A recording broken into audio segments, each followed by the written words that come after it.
बाजो ताटे बारा हो बजाना माई।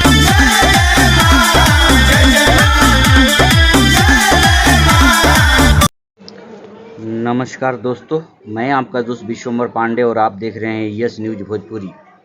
भोजपुरी के सुपरस्टार प्रमोद प्रेमी यादव जी का आज एक धमाकेदार देवी सॉन्ग रिलीज हुआ है। बहुत ही प्यारा और सुपर सॉन्ग है। सॉन्ग का टाइटल है चुनरी के सेल लागल बा। इस सॉन्ग में अनुपमा यादव के साथ प्रमोद प्रेमी यादव जी का मधुर आवाज़ है। यह सॉन्ग टी सीरीज हमारे भोजपुरी से आज ही रिलीज हुआ है, तो आप लोग देर ना करें, टी सीरीज हमारे भोजपुरी पर जाएं, गाने को ढेर सारा दुलार प्यार दीजिए।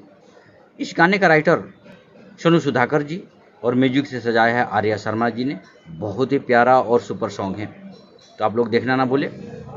और साथ ही अगर आप हमारे चैनल पर नए हैं तो चैनल को सब्सक्राइब कीजिए, शेयर कीजिए, ढेर सारा दुलार प्यार हमें भी दीजिए। नमस्कार, प्रणाम।